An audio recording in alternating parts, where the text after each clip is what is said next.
Yo, I swear to God, this Nintendo shit was supposed to be fun. Like, growing up with it as a child, well, I'm still looking, adult in training, but boom, it's like every time I turn my head, it's some new egregious anti-consumer shit with them. And we gonna get into it. And actually, I just want to record this to say hi. I meant to have the stream be longer and actually discuss some of the shit going on in further detail. My nigga, I got fucked up on my internet Ethernet cable not working, especially in the middle of some Fire Emblem. This is just expressing my overall grievances with how horrible Nintendo is moving as a conglomerate, which conglomerate, it goes hand in hand. I'm not surprised. But I recorded in a separate segment, so I'm gonna play that now. But I just want to say again, thank you for being here, and I hope you enjoyed the video. I think it's good enough to get this rolling again. Alright, go ahead, that's. Fuck, I always say some stupid shit.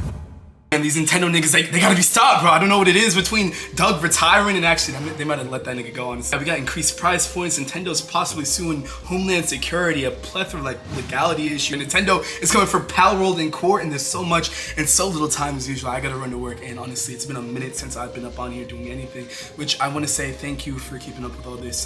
There is another update because one, the audio was really bad in the direct, and two, there's been some conversations in the background, so hopefully we're gonna be moving with more cohesion.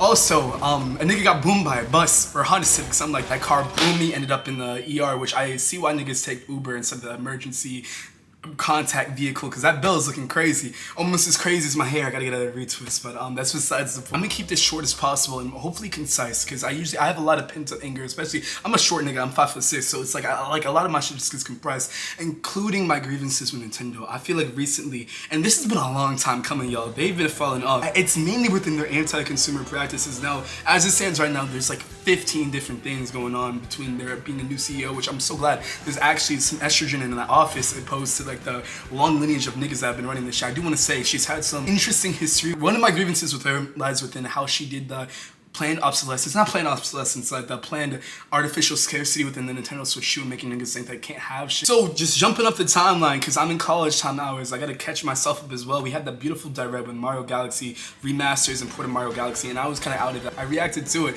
but my roommate was trying to sleep my nigga. I'm going through some, sad nigga hours, so I was just not fully there. But overall, 10 out of 10, besides the price point. I was looking, right, and I had to spin back because I saw the Mario Galaxy, and that's one of my favorite Mario games of all time. And I was like, okay, that's cool. But then the pricing, it's honestly antithetical with the big ass word, but that's just, it's some bullshit. Like $70 for 2 games, which we've had, like, take it back to Kirby's like 20th generation, we've had them do it to a T before. They actually give us quantity and quality in the same package that usually isn't gonna break your bank, and nowadays you're charging half of the experience and maybe some like physical aspect. Like, we're getting the Luna care package with the reading book, which I don't know, that shit gonna put me to sleep, which I think is the point. I think it's like a story time book, but I don't think it's worth $70. And we gotta take it back to planned obsolescence. I think the idea of making an integral piece of hardware or it's bullshit just for it to go out of order like years later, and that's what the whole Joy-Con drift thing, which I have my own theories with that, but I still think it's crazy that we have the Switch 2 and the problems are still ceasing to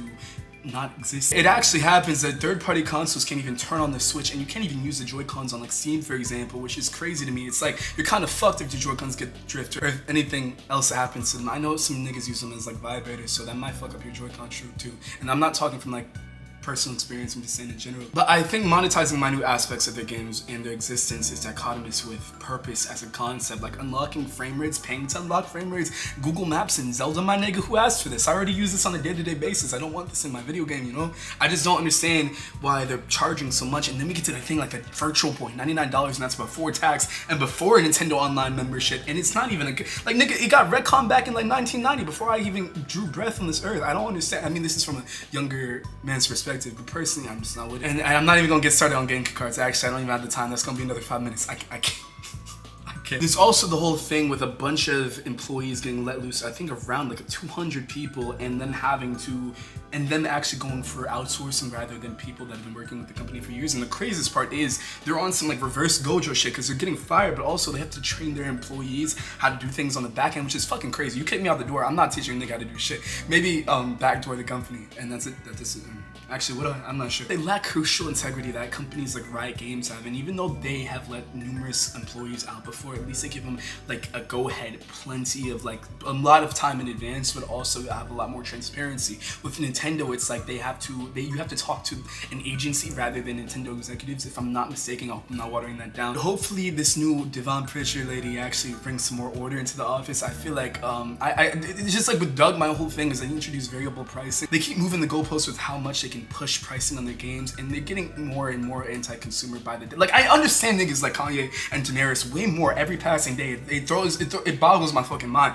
I cannot understand why a company would go through such lengths, especially which one is like its intrinsic quality is supposed to be like a harbinger of joy and actually ushering new titles and like just fucking creativity for everybody. I don't understand how it comes to a decorative point of view where we're getting like titles that should not be priced the way they are and mechanics that should be included in the base game. It makes no sense. Some pocket watch and shit, she is making roughly like $300,000 a year, and I think that's at a minimum. So hopefully that amount of money, even if she is morally bankrupt, that amount of money can be enough to actually get her to do her job properly. I'm joking. I don't know her well, and I'm assuming she'll do good. Again, I'm glad there's estrogen in that office, but I'm a little concerned.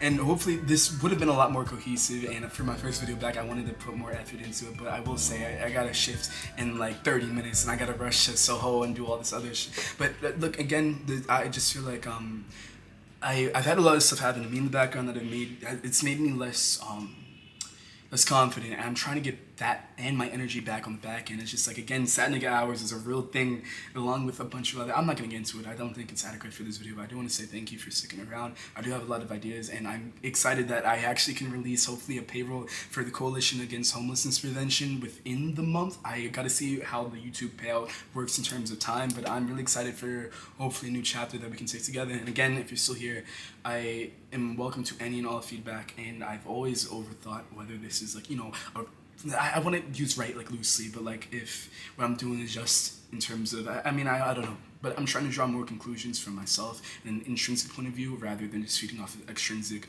validation, things like that. And within that, you can get lost, but I hope the path I'm taking is the righteous one and the right one. But I'm gonna get, yeah, I got 11:36, I gotta bounce. But much love, make sure to take your time, take care of yourself, and most importantly, enjoy yourself, and I will catch you niggas soon. Probably later tonight when this video drops, but yeah, see ya.